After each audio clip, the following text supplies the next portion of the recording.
In this video, we're going to be going over adding a patient to WebPT. So I'm going to pull up WebPT. Note how my screen's blanked. Just for this video, I unchecked all the calendars so no patient information would come up.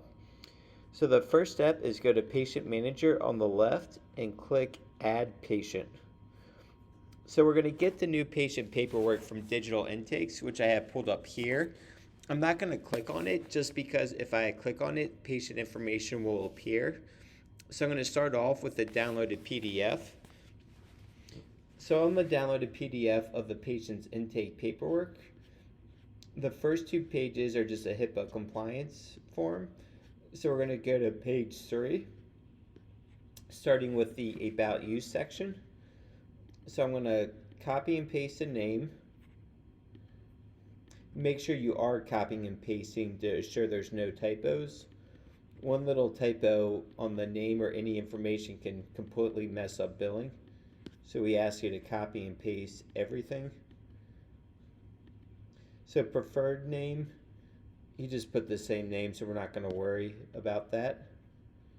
So next is the sex. Date of birth, we're going to copy and paste this as well, just to ensure there's no mistakes. So he wrote out June, so I'm just going to delete that and put 06. The day, 26.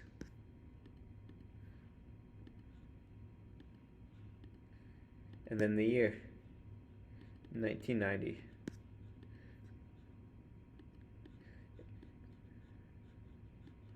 So we need the name, first and last, the gender, and the date of birth.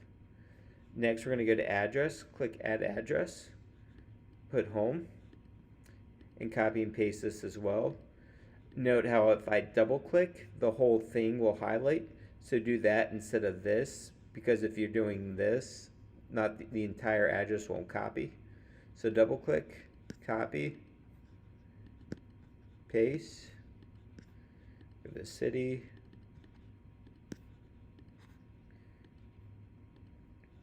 The state, make sure you're double checking this and not just automatically putting Maryland, because we do see a lot of patients from Pennsylvania. Postal code.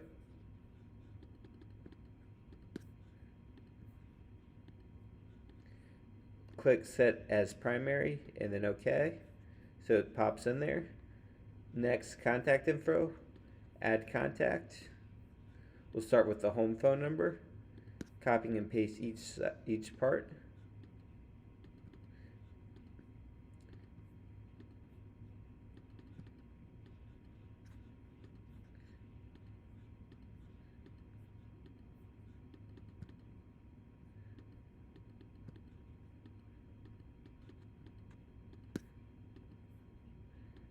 So appointment reminders we're not going to do unless the person doesn't leave a cell phone, because I prefer to text them reminders.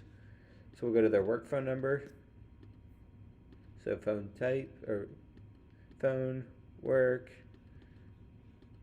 Most of the time we're just doing a cell phone.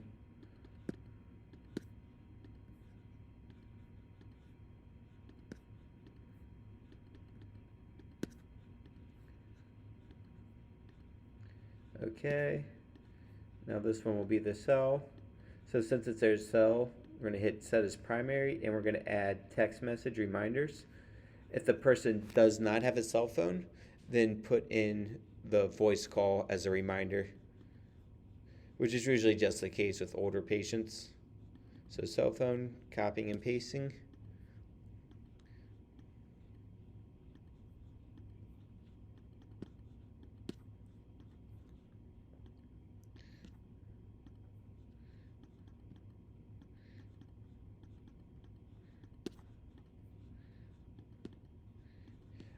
So again, for the cell phone, make sure text messages are set and it's set as primary. Hit OK. And then we're just going to add their email. So we're going to copy and paste this as well. Email. And then sign them up for appointment reminders by email as well. So we've knocked out the address and contact info. Next, we're going to add insurance. So most of the time, the patient just has one insurance. However, with Medicare, they typically have two insurances, a primary and a secondary. So we'll start with the primary. So they got Medicare. So we're going to hit Add Insurance, Medicare,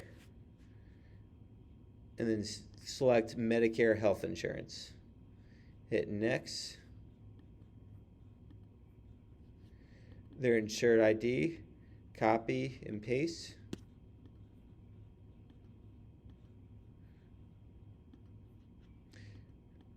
Typically, I just put in a group, but usually they don't have a group for Medicare.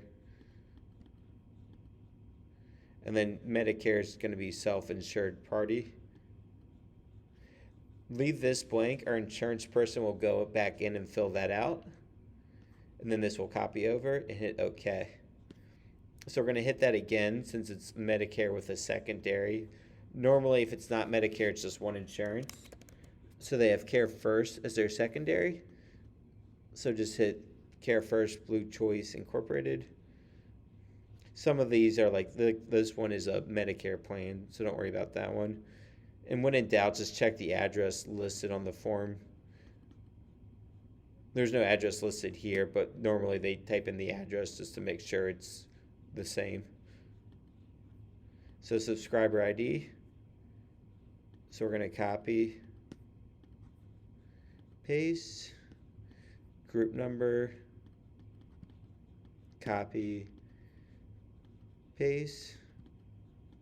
You can put in the policy dates if the person has it. So they put its effective date of July 9th, 2022, which is probably a typo since that's today's date. Insured's name, that's going to be copied. So for this insured party, we're going to go to spouse. Sometimes it's like if it's a younger patient, it'll be a child, but make sure this is correct. So spouse, and you can see that he put relationship, insured's relationship to patient is wife. And sometimes it'll be self, and in that case, you just go to insured party as self. So since this is not the self as a referred as the insured party, this page comes up. So click copy address from patient, and then copy and paste the insured person's name and date of birth.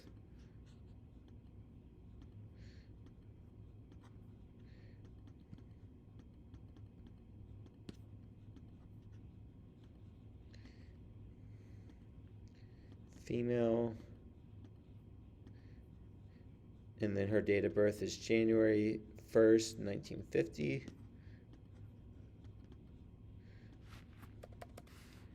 So 1.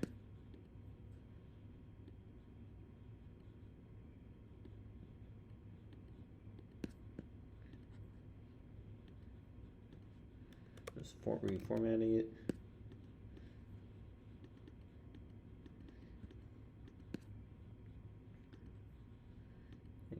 $19.50.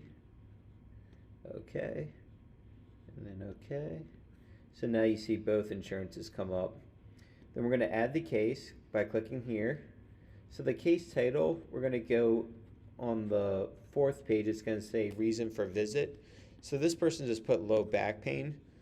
However, sometimes they leave a whole paragraph, and if that's the case, just try to figure out which body part it is and just typing in the body part under case title. Insurance, if they have Medicare, it's going to be the primary, and then the other one will be the secondary. Most of the time, if it's not a Medicare patient, it's just one insurance, so you only have to worry about the primary insurance. For related calls, we're just going to put none of the above. Referring physician, we're going to go to the top and see who or page 3, see who referred you to our office. So this person put his wife, so we're going to ignore that. And then go down to page 4, it's going to ask who is your medical doctor. So they put Dr. Hamidi. So we're going to try to find Hamidi in the system. And he comes up, so we're going to click on him.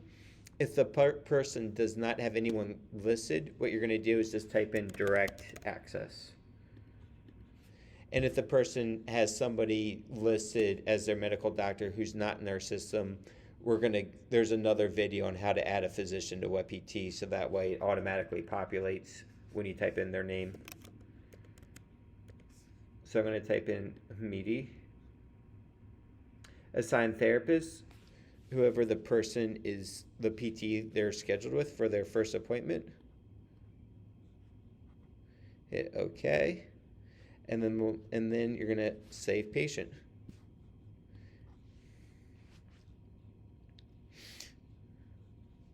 So now the person populates. And then you're going to save this document. And then go to eDocs.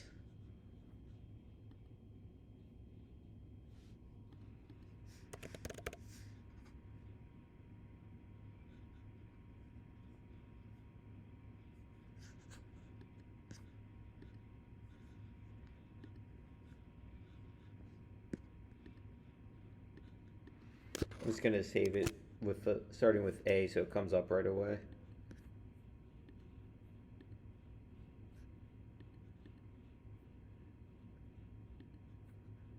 But just normally just save it under their last name and then hit Save Documents.